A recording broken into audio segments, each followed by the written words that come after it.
Joyeuse Pâques, nous sommes le lundi de Pâques et nous sommes heureux, nous sommes dans l'allégresse car le Christ est vraiment ressuscité. Oui, il est vraiment ressuscité. Il est impossible de nier ce message. Ça fait 2000 ans que les pouvoirs de ce monde essayent d'étouffer ce message. Et pourtant, aujourd'hui encore, le Christ a plus que 2 milliards de croyants en lui et ça ne fait qu'augmenter année par année.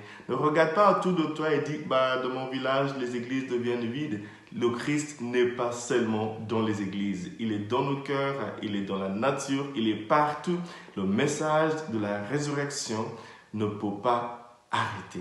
C'est ça la bonne nouvelle, quoi que l'on fasse. Dans l'évangile d'aujourd'hui, qui est tiré de Matthieu chapitre 28, de versets 8 à 15, nous voyons la première expérience de la résurrection de Jésus par Marie-Madeleine, Marie la mère de Salomé et de Jacques.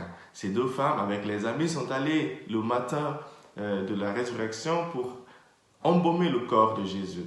En arrivant là-bas, ils trouvent que Jésus n'était plus dans le tombeau. Le tombeau était vide. Ça, c'est une des preuves de la résurrection de Jésus. C'est l'expérience du tombeau vide. Quand tu commences à croire en Jésus, tu réalises qu'il y a des choses que tu croyais impossibles dans le passé qui deviennent possibles. Les tombeaux qui représentent nos difficultés, nos lieux d'obscurité, nos dépressions, nos addictions, nos échecs, le tombeau est vidé de son pouvoir parce que nous croyons en Jésus. Si tu as vraiment fait une expérience de Jésus, tu sais de quoi je parle. Des choses qui semblent aux autres impossibles, comme les femmes disaient, on ne sait pas si on trouvera quelqu'un pour nous aider à rouler la pierre qui a été mise contre le tombeau de Jésus. Elles n'étaient pas sûres, mais elles ont oublié qu'elles n'étaient pas seules. C'est ça qui est magnifique, c'est ça qui change dans nos vies. C'est une expérience spirituelle. Quand tu rencontres le Christ, tu réalises que la pierre a été déjà roulée et tu regardes les tombeaux de ta vie et tu vois qu'ils ont été vidés de leur force pour te nuire. C'est ça qui nous réjouit de l'intérieur, c'est ça qui nous réconforte. Le fait que nous savons comme nous savons pas parce que nous avons lu, nous savons parce que nous l'avons vécu. Nous avons une expérience de ce tombeau qui apparemment était un endroit clos, inaccessible.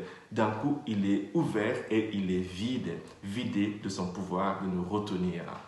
C'est ça la première chose. Cette expérience, je te le souhaite vraiment, que tu aies cette expérience de tombeau vide qui fait que tu vois la puissance de la résurrection agir dans ta vie d'une manière invraisemblable, incroyable, mais vraie. La deuxième chose qui fait que le message de la résurrection ne peut pas être étouffé aujourd'hui, c'est ces apparitions de Jésus. Nous voyons dans la première lecture d'aujourd'hui, Pierre, qui lui a reçu une apparition de Jésus, nous parle. Ce texte est tiré des Actes des Apôtres, chapitre 2, de versets 14 à 33. C'était le jour de la Pentecôte.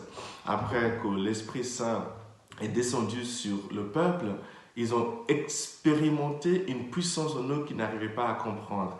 Et Pierre, qui a déjà eu cette expérience dans le passé, leur explique ce qui s'est passé. Il leur explique que Jésus est ressuscité parce que le pouvoir de la mort ne pouvait plus le retenir.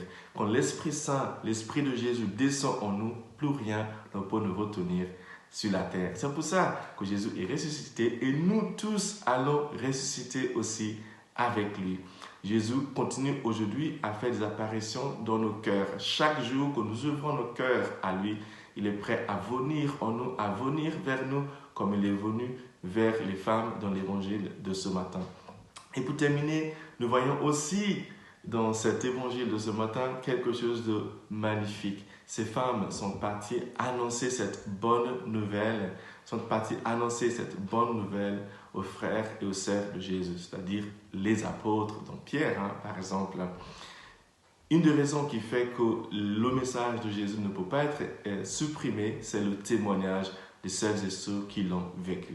Si toi, autour de toi, tu vois que, par exemple, il n'y a pas assez de présence du Christ ressuscité, c'est à toi de témoigner de la bonne nouvelle. Il ne s'agit pas de culpabiliser les gens ou de juger les gens. Nous n'avons pas droit à cela, mais nous avons droit à partager notre expérience de Christ ressuscité. C'est ça qui transforme les cœurs. Ce n'est pas en disant aux gens, t'es mauvais, tu ne devrais pas faire ceci, il ne faut pas faire cela. Le message de la culpabilité ne transforme personne. Le message qui transforme le monde, c'est le témoignage de la bonne nouvelle que nous avons nous-mêmes expérimenté. C'est ça qui transforme les autres. C'est à ça que nous sommes appelés en cette semaine de la résurrection de Jésus.